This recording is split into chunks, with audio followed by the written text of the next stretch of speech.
श्री शिवाय नमस्तुभयम। दोस्तों, जैसा कि आप सभी लोग जानते हैं कि 27 जनवरी 2026 यानी मंगलवार को पड़ रही है माघ महीने की शुक्ल पक्ष नवमी तिथि। और दोस्तों, ये वह तिथि है जो माघ महीने में पड़ने वाली सबसे बड़ी तिथि है, क्योंकि यह मंगलवार के दिन पड़ रही है और हमारे हिंदू धर्म में इसका बहुत ही बड़ा और विशेष महत्व होता है। पूज्य गुरु जी ने कहा है कि अगर कभी भी मौका लग जाए और माघ महीने की नवमी तिथि मंगलवार को पड़ जाए तो आप लोगों को सिर्फ और सिर्फ 11 गेहूं के दाने वाला उपाय तो अवश्य ही करना चाहिए, क्योंकि इन दोनों तिथियों का संयोग बहुत ही कम आता है। इसी के साथ दोस्तों, गुरुजी ने कहा है कि जब भी माघ महीने की नवमी तिथि पड़े तो आप लोगों को सिर्फ और सिर्फ 11 गेहूं के दाने वाला उपाय तो अवश्य करना। यह उपाय इतना खास है कि अगर आपने सही मुहूर्त पर सही क्रिया अनुसार 11 गेहूं के दाने वाला उपाय कर लिया, जो प्राचीन काल के समय का महा उपाय है, तो मान के चलिए दोस्तों, महादेव जी के आशीर्वाद से आपके जीवन का कितना ही बड़ा दुख हो उससे आपको मुक्ति मिल जाएगी। आपकी कोई भी मनोकामना हो, मान लीजिए आप नौकरी की तैयारी कर रहे थे तो आपकी नौकरी लग जाएगी, आपका बंद पड़ा व्यापार चल पड़ेगा। और दोस्तों, आप जिस बीमारी से आप बहुत दिनों से परेशान थे उस बीमारी से आपको मुक्ति मिल जाएगी। आपके जीवन में धन आना शुरू हो जाएगा, आपके जीवन में धन आने के नए नए रास्ते खुल जाएंगे। और मान के चलिए दोस्तों, फिर आपको किसी भी प्रकार की परेशानी का सामना नहीं करना पड़ेगा। इसीलिए दोस्तों, 27 जनवरी मंगलवार के दिन आप लोगों को इस वाले उपाय को जरूर कर लेना है। भले ही आपने पूरे साल भर इस उपाय को नान के लिए किया हो, पर अगर आपने इस माघ महीने में पड़ने वाली नवमी तिथि के दिन अगर इस वाले उपाय को कर लिया तो आपको इस उपाय को करने का वो फल मिलेगा जिसकी आपने कभी भी नहीं करी होगी।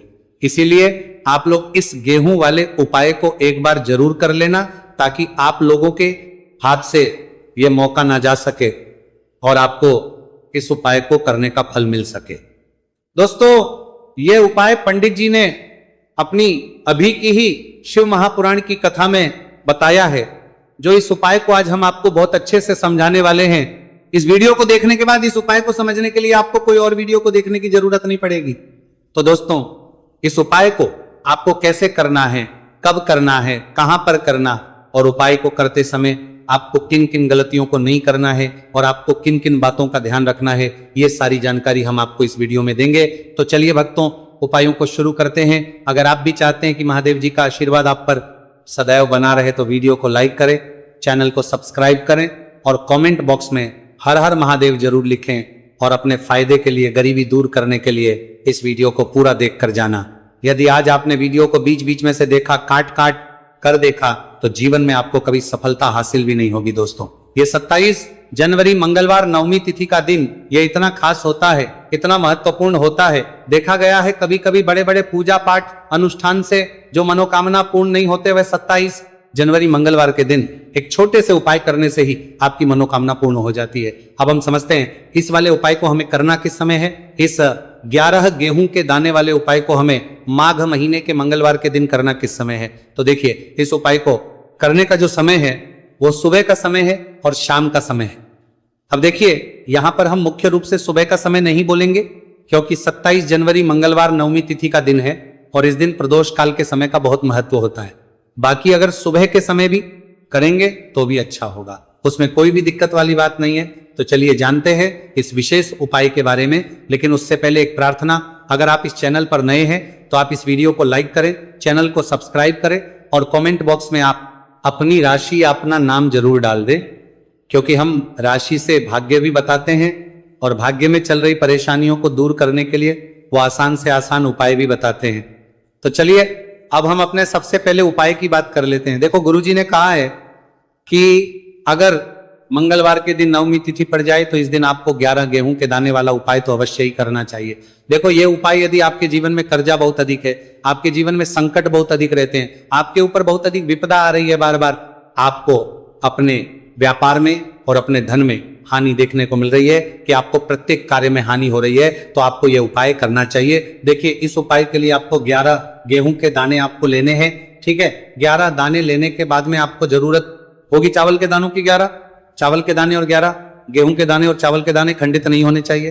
अब आप कहोगे भैया गेहूं कहां से लेने हैं? देखो, आपको किसी भी किराना स्टोर पर गेहूं के दाने आपको आसानी से मिल जाएंगे, जाकर ले लेना। ठीक है ना, 11 गेहूं 11 चावल के दाने लेने हैं। साथ ही साथ आपको एक तांबे का लोटा है और उस तांबे के लोटे में आपको जल भरना है। जल आपका खुद के घर का होना चाहिए, मंदिर का नहीं होगा। अब आप ये सब सामग्री लेकर पहुंच जाओगे महादेव के शिवलिंग के पास में शाम के टाइम पे प्रदोष काल में। देखो जब आप ये उपाय कर रहे हो तो अपना फेस रखना उत्तर दिशा, नॉर्थ डायरेक्शन की तरफ। अब यहां पर जो मैं आपको क्रम बताने जा रहा हूं ना, उस मेरे क्रम को बहुत ध्यान से सुनिए। महादेव को अगर कोई सबसे प्रिय है ना, तो उनकी सबसे छोटी पुत्री जिनका नाम है माता अशोक सुंदरी, जो आपके पास में चावल 11 दाने हैं ना, उन चावल के 11 दानों को माता अशोक सुंदरी के स्थान पर आपको अपना नाम और गोत्र बोलते हुए समर्पित कर देने हैं, है ना। और चावल के दानों को रखने के बाद में जो आपके पास में तांबे का लोटा है ना, उस तांबे के लोटे को कहीं पे भी हम जल नहीं चढ़ेंगे, सिर्फ और सिर्फ माता पार्वती का जो हस्तकमल आपको दिख रहा है यहीं पे गोल गोल आपको समर्पित करना है, उसी जल को, और कहीं नहीं, ना तो माता अशोक सुंदरी के स्थान पर, ना तो शिवलिंग के ऊपर, सिर्फ आपको यहां पे गोल गोल जलाधारी पर आपको उस जल को समर्पित करना है।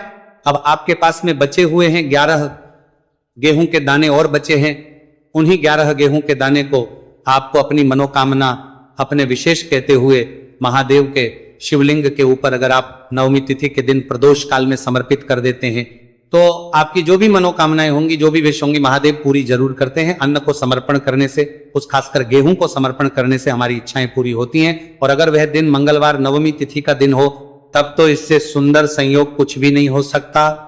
आपकी इच्छाओं को पूरा करने के लिए स्पेशल बहुत प्यारा सा उपाय आप सभी को जरूर करना है। ध्यान में रखिएगा, ये उपाय प्रदोष काल में करना है। देखो गुरुजी ने कहा है भगवान शिव के शिवलिंग पर 33 कोटि देवी देवताओं का वास होता है। अगर हम शिवलिंग के 33 कोटि देवी देवताओं सामने कुछ भी उपाय करते हैं तो हमारे सभी देवी देवता हमसे खुश हो जाते हैं। ये उपाय आपको अवश्य करना है। देखो सुबह के टाइम नहीं कर सकते, ठीक है। अब बात करते हैं अगले उपाय की। देखो इस उपाय के लिए आपको लेना है एक गोल बाती का दीपक। आप चाहे तो मिट्टी का ले सकते हैं या फिर घर से शुद्ध आटा मढ़कर उसका दीपक आप तैयार कर सकते हैं।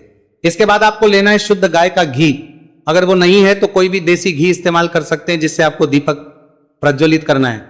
देखो अब ये सब सामग्री लेकर आपको जाना है प्रदोष काल में आपके घर पर तुलसी जी के घेरे के पास में। देखो ये उपाय तो आपको अवश्य करना है। देखो वहां पहुंचकर सबसे पहले वो दीपक आपको प्रज्वलित कर देना है और का 11 बार जाप करना है। उसके बाद आपको अपने सीधे हाथ में थोड़ी हल्दी लेकर उस दीपक में अपना नाम और गोत्र बोलते हुए डाल देना है। उसके बाद माता लक्ष्मी से आपको प्रार्थना करना है कि हे महालक्ष्मी हमारी सभी दुख तकलीफों को दूर करो, हे महादेव हमारे सब दुख कष्टों को खत्म करो। इस भावना से आपको ये उपाय करना है। चलिए अब बात कर लेते हैं दूसरे उपाय की।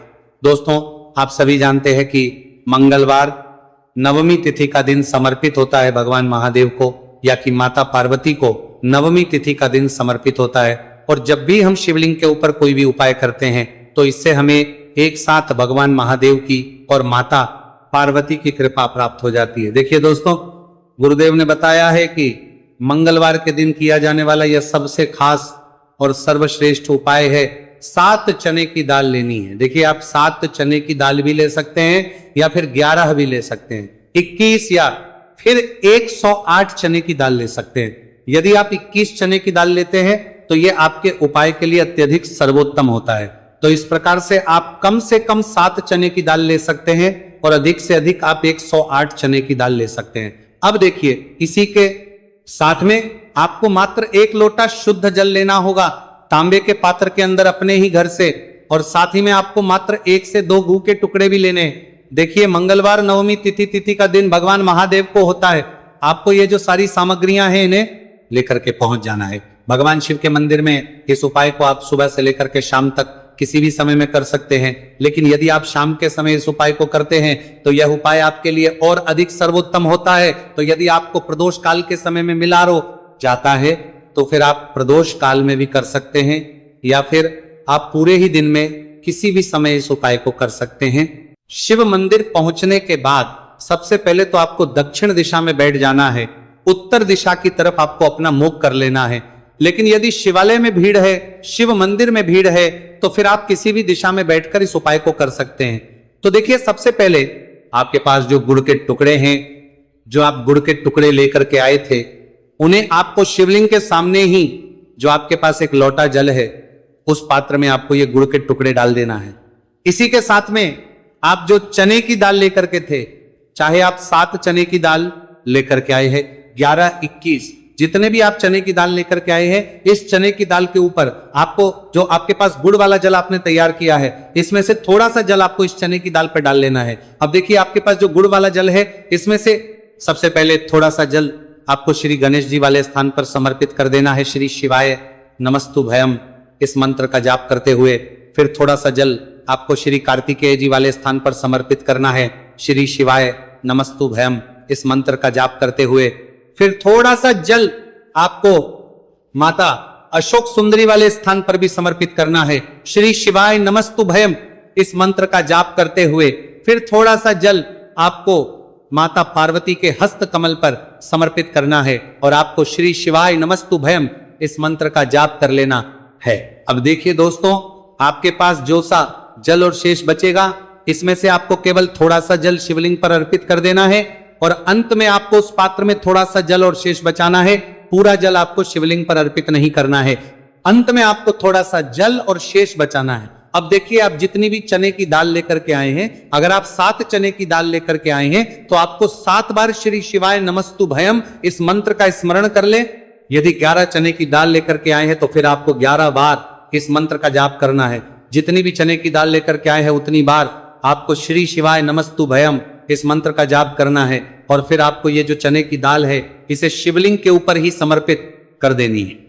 लेकिन आपको ये चने की दाल बृहस्पतेश्वर महादेव का स्मरण करते हुए ही शिवलिंग पर अर्पित कर देनी है और आपको अपनी मनोकामना को भी बोल देनी है।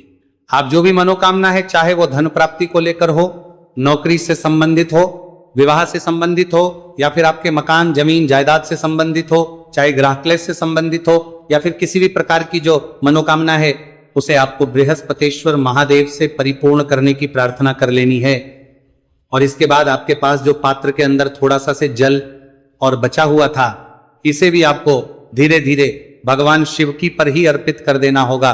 श्री शिवाय नमस्तुभयम इस मंत्र का जाप करते हुए पूज्य गुरु जी कहते हैं कि माघ महीने का मंगलवार नवमी तिथि को जो भी व्यक्ति इस प्रकार से ये चमत्कारिक उपाय कर लेता है तो उसकी जो मनोकामना है वह भगवान लक्ष्मी नारायण की कृपा से तथा महादेव की कृपा से बहुत ही जल्द परिपूर्ण हो जाती है। बात करते हैं अगले उपाय की। देखो, इस उपाय के लिए आपको मात्र 2 लौंग लेनी होगी, या कि आपको लौंग का जोड़ा लेना है। 2 फूल वाली आपको लौंग लेनी होगी। है लौंग का जोड़ा कहीं से भी खंडित नहीं होना चाहिए, इस बात का ध्यान रखें। इसी के साथ में आपको लेना होगा लाल चंदन का पाउडर। देखिए, यदि आपके पास लाल चंदन की लकड़ी है तो उसे घिसकर भी आप चंदन के रूप में प्रयोग कर सकते हैं। यदि पाउडर है तो उसका भी आप अपने उपाय के लिए प्रयोग कर सकते हैं। देखिए, चंदन जो है वो तेज का प्रतीक माना गया है और साथ ही साथ जीवन के अंधकार को दूर करने का प्रतीक माना गया है। अब इसी के साथ में आपको मात्र एक तांबे के पात्र के अंदर शुद्ध जल लेना होगा अपने घर से। अब दोस्तों, ये तीनों सामग्री लेकर के सीधे आपको पहुंच जाना होगा भगवान शिव के मंदिर में। देखिए, इसी के साथ में आपको एक गोल बाती का दीपक भी लेना होगा। दीपक आप मिट्टी का भी ले सकते हैं, शुद्ध आटा मढ़कर उसका भी तैयार कर सकते हैं, और दीपक में आप शुद्ध घी का प्रयोग करना है। लेकिन जैसे ही आप इन सभी सामग्रियों को मंदिर में लेकर के पहुंचेंगे, मंदिर में जैसे ही आप चौखट के वहां पर पहुंचेंगे तो मंदिर की चौखट के सीधे तरफ आप जो अपने साथ एक गोल बाती का दीपक लेकर के आए हैं उसे आपको सबसे पहले तो प्रज्वलित कर देना है। यानी कि जैसे ही आप मंदिर की चौखट के वहां पर प्रवेश करते हैं तो उसके सीधे तरफ आपको ये गोल बाती का दीपक प्रज्वलित कर देना है। अब देखिए, जैसे ही ये दीपक प्रज्वलित करेंगे तो आपकी जो भी मनोकामना है उससे आपको बोल देना है। आप इस दीपक को इस प्रकार से प्रज्वलित करने के बाद इन सभी सामग्रियों को शिवलिंग के पास में लेकर पहुंच जाना है। अब देखिए दोस्तों, आपके पास जो एक तांबे के पात्र के अंदर शुद्ध जल है उसमें से आपको केवल आधा लोटा जल ही भगवान शिव के शिवलिंग पर अर्पित करना है। आधा लोटा जल आपको उसी पत्र के अंदर बचा लेना है। अब दोस्तों, पास जो 2 लौंग है यानी कि लौंग का जोड़ा है, उससे आपको अपना नाम और अपने गोत्र को बोलते हुए आपकी जो भी समस्या चल रही है, आपके जीवन में जो भी परेशानी उत्पन्न हो रही है, उन्हें आपको बोल देना है। और ये जो लौंग का जोड़ा है इसे आपको भगवान शिव के शिवलिंग पर अर्पित कर देना है।